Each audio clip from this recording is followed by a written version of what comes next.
हमने इसके पहले अनीमिया के पार्ट 1 और पार्ट 2 वीडियोस में ये डिस्कस किया कि अनीमिया क्या होता है, किस वजह से होता है, अनीमिया के रिस्क्स और सिम्टम्स क्या होते हैं, और अनीमिया का जो खासकर आयरन डिफिशिएंसी अनीमिया है उसका डायग्नोसिस कैसे किया जाए।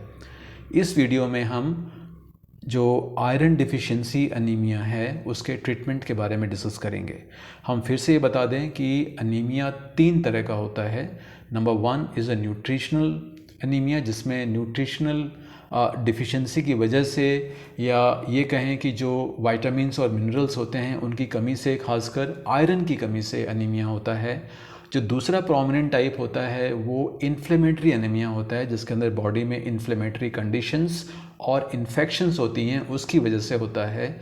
और जो तीसरा कारण होता है जो कि रेयर होता है वो जेनेटिक डिसीज़ की वजह से होता है। इस वीडियो में हम डिस्कस करेंगे कि जो सबसे ज़्यादा प्रोमिनेंट कारण होता है जो कि आयरन डिफिशिएंसी होता है, उसकी वजह से जो एनीमिया होता है उसका ट्रीटमेंट, एक बहुत ही आसान ट्रीटमेंट, इफ़ेक्टिव ट्रीटमेंट कैसे किया जाए।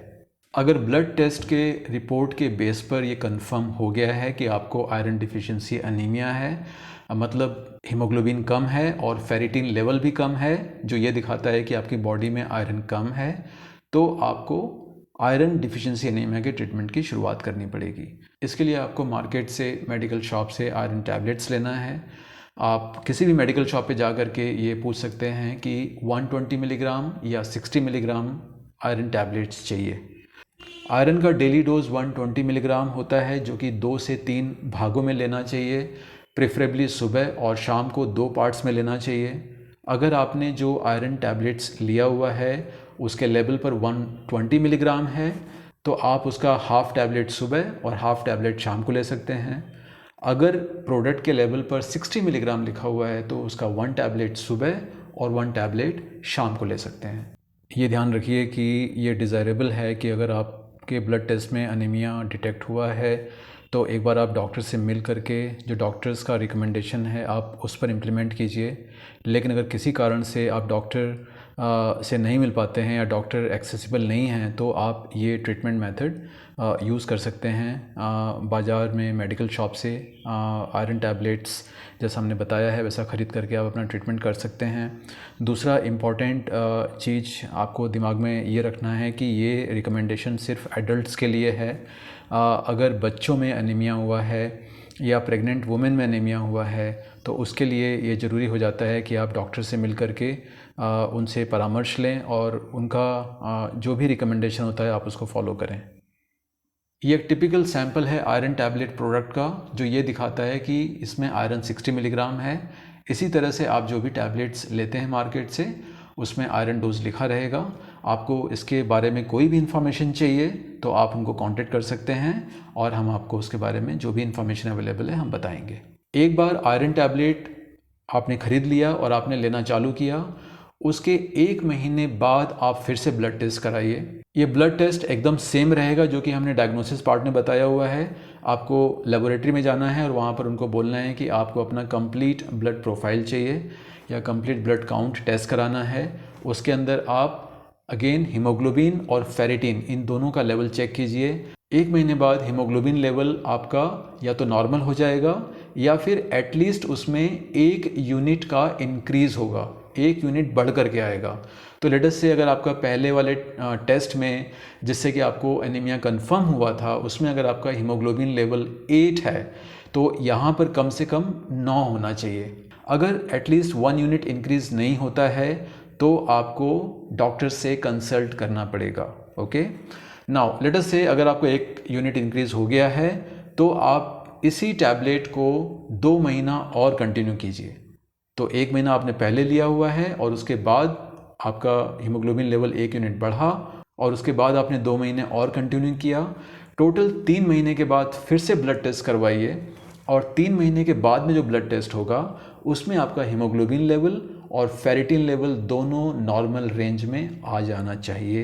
And in most of the cases वो नॉर्मल रेंज में आ जाते हैं। इन 3 महीने के दौरान ये बहुत इम्पॉर्टेंट है कि आप अपना फूड भी इस तरह से चेंज कीजिए कि आपको आयरन और जितने बाकी माइक्रो न्यूट्रिएंट्स होते हैं वो आपको मिलें, सो दैट आपकी बॉडी में कंप्लीट माइक्रोन्यूट्रिएंट्स की अवेलेबिलिटी हो, ताकि जो भी आरबीसी सेल्स बनने की प्रक्रिया है उसमें कहीं से कोई बाधा ना हो।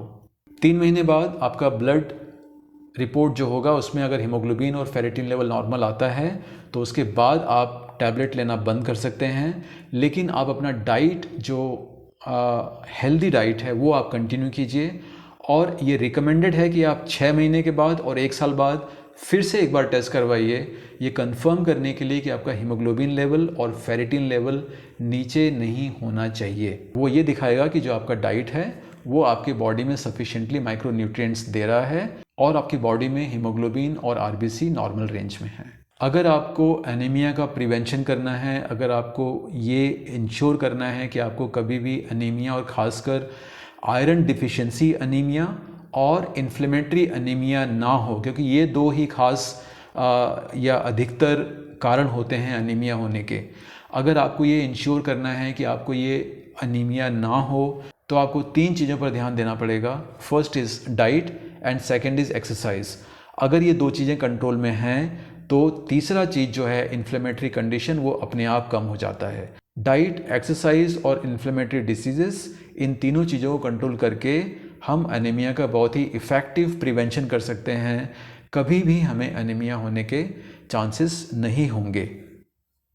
ध्यान रहे, इसके अलावा जो कारण हो सकता है वो ये है कि किसी को जेनेटिक डिसऑर्डर है या फिर बॉडी में कुछ इन्फेक्शन है, जैसे HIV हो गया या कुछ गैस्ट्रोइंटेस्टाइनल इन्फेक्शंस हैं। इस तरह की इन्फेक्शियस डिसीज़ेस की वजह से जो एनीमिया हो सकता है वो अलग कारण है, लेकिन जो अधिकतर कारण होते हैं वो होता है न्यूट्रिशनल एनीमिया और सेकंड इन्फ्लेमेटरी एनीमिया। और इन दोनों प्रकार के एनीमिया को डाइट, एक्सरसाइज और इन्फ्लेमेटरी कंडीशंस को कंट्रोल करके इफ़ेक्टिवली प्रिवेंट किया जा सकता है। अब हम कुछ कॉमन क्वेश्चंस का जवाब देंगे। आयरन डिफिशिएंसी एनीमिया के क्या कारण हो सकते हैं? सबसे इम्पॉर्टेंट कारण होता है कि आपके फूड चॉइसेस बहुत ही पुअर हैं। आपका जो खाना, आप जो भोजन खा रहे हैं उसमें माइक्रोन्यूट्रिएंट्स की बहुत ही कमी है। उसके अलावा गैस्ट्रोइंटेस्टाइनल डिसीजेस यानी पेट की बीमारियां और सीनियर एज, ओल्डर एज, इन दोनों कंडीशंस में बॉडी जो भोजन से एब्जॉर्प्शन कर पाती है वो कम हो जाता है और इसकी वजह से परेशानी हो सकती है। प्रेगनेंसी और हाई एक्टिविटी ग्रुप्स में माइक्रोन्यूट्रिएंट्स की ज़रूरत बॉडी को बहुत ज़्यादा होती है और अगर ये ज़्यादा अमाउंट डाइट में सप्लीमेंट नहीं हो पा रहा है तो फिर से एनीमिया के कारण हो सकते हैं। And last but not least, blood loss, specially महिलाओं में पीरियड्स के दौरान अगर बहुत ज़्यादा ब्लड लॉस होता है तो उसकी वजह से भी एनीमिया होने के बहुत ही ज़्यादा चांसेस होते हैं। क्या एनीमिया से डेथ हो सकता है? एनीमिया अगर हम अर्ली स्टेज पर डिटेक्ट कर लेते हैं, जैसा कि हमने अपने पार्ट 2 वीडियो में बनाया हुआ है जो कि बहुत ही आसान होता है, तो एनीमिया से डेथ के चांसेस नहीं होते हैं। एनीमिया बहुत ही आसानी से ट्रीट किया जा सकता है।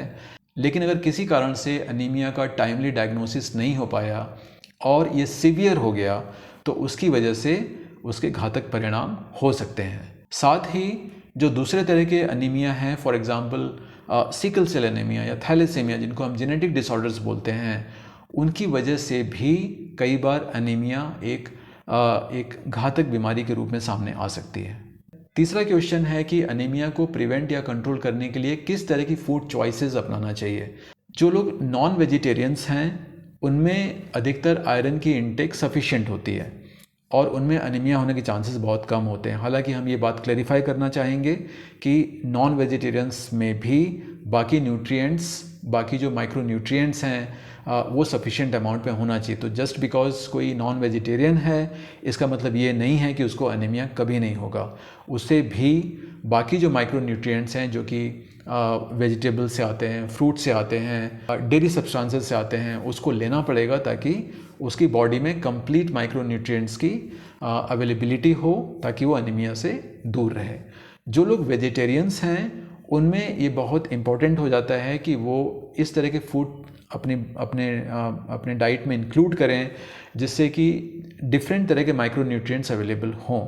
तो फॉर एग्जांपल बीन्स होता है जिसमें चिकपीस है, मसूर है, सोयाबीन हो गया, ग्रीन लीफी वेजिटेबल्स है, इनको इंक्लूड करके आप डिफरेंट माइक्रोन्यूट्रिएंट्स सफिशिएंट अमाउंट में ले सकते हैं और उससे अनीमिया होने के चांसेस बहुत कम हो जाते हैं। विटामिन सी फूड में इंक्लूड करना बहुत ही हेल्पफुल रहता है क्योंकि आयरन का एब्जॉर्प्शन विटामिन सी के प्रेजेंस में बढ़ जाता है, अच्छा रहता है। उसके विपरीत कैल्शियम की वजह से आयरन का एब्जॉर्प्शन कम भी हो सकता है और उसी वजह से ये रिकमेंडेड होता है कि जब आप आयरन टैबलेट्स ले रहे हैं तो आप उसके आधे से 1 घंटे बाद में या आधे 1 घंटे पहले दूध का सेवन ना करें, ताकि दूध की वजह से जो इंटरेक्शन हो सकता है वो इंटरेक्शन ना हो। So again to summarise, anaemia एक साधारण बीमारी है, लेकिन अगर इसका डिटेक्शन, अगर इसका डायग्नोसिस टाइम पर नहीं हो पाया तो ये बहुत घातक हो सकती है। अनीमिया 3 तरह की होती है जो हमने वीडियो में बताया हुआ है।